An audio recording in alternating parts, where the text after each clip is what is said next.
Chers amis, bonsoir à vous tous. Merci beaucoup, Madame Susanna Ceccardi, d'être là, députée italienne de la Lega. Merci beaucoup, Susanna, co-organisatrice de cet événement.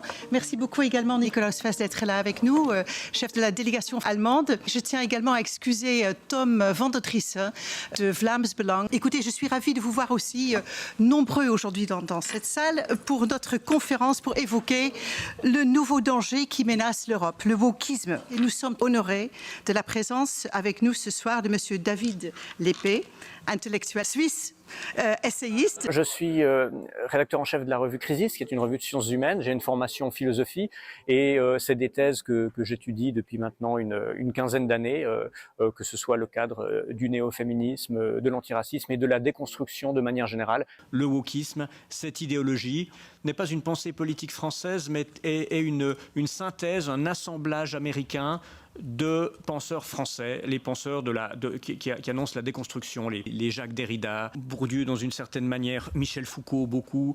Et ça peut sembler anecdotique, comme si une bande de farfelus venait jouer avec des concepts qui concernent 0,001 de la population. On se rend compte de ce que nous appelons l'intersectionnalité. C'est en fait le croisement d'un certain nombre d'idéologies en apparence très différentes, par exemple le féminisme et l'islamisme, mais qui ont en point commun l'objectif de la destruction de notre civilisation.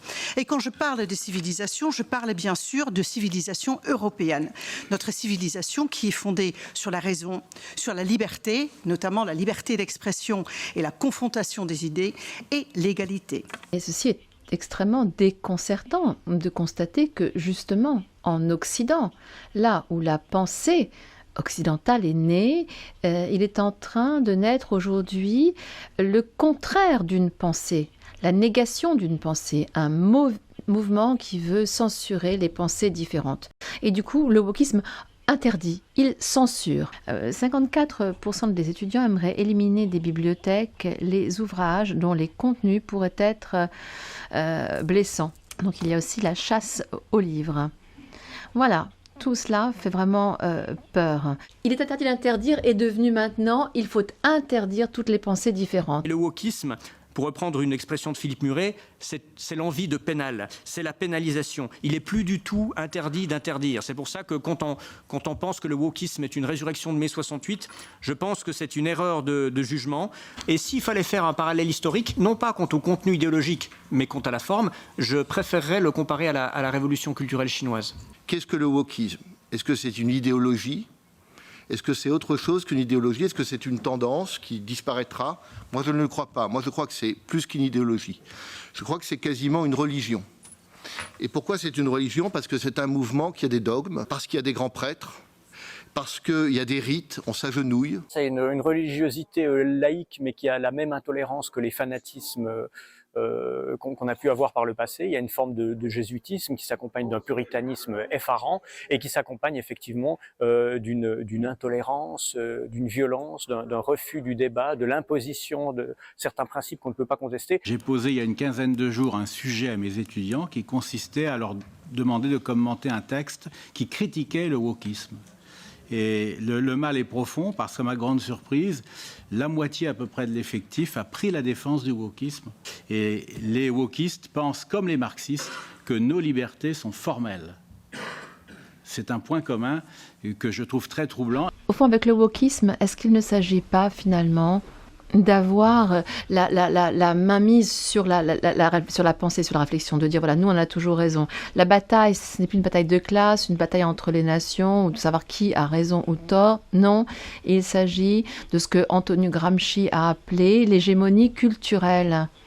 Est-ce que le wokisme n'est pas une forme de ces nombreuses attaques contre la liberté de penser et la liberté de l'esprit, tout simplement? Est-ce que c'est pas ça le wokisme pour vous, Monsieur Lépée? Oui, alors je partage en grande partie ce que vous dites. C'est non seulement une attaque contre les libertés, mais c'est encore plus fondamental, c'est une attaque contre la raison et la possibilité du dialogue et de l'échange d'idées. Et c'est ça le caractère radical et extrême de cette pensée. Et c'est pour ça qu'il faut les ramener de force sur le terrain de l'agora. Il faut évidemment une réponse intellectuelle, philosophique, mais je crois qu'il faut aussi une réponse politique, et j'allais même dire législative. Pourquoi je dis législative? Parce que quand on a des réunions interdites aux Blancs, ça s'appelle du racisme. Quand on a des réunions interdites ou des manifestations interdites aux hommes, ça s'appelle du sexisme. Quand on essaye de changer le genre des enfants, ça s'appelle de la maltraitance et ça s'appelle un crime contre les enfants. C'est la raison pour laquelle l'Europe aujourd'hui doit se retrouver en résistance pour faire face à ça et reconquérir les libertés qu'elle est en train de perdre sous l'assaut de cette offensive qui est justement très liberticide et très pénalisante. Je souhaite que tous les députés européens de toutes les nationalités puissent parler de ce sujet pour en sortir très vite, parce que comme l'immigration massive, comme la mondialisation, le wokisme est un danger qui menace l'Europe.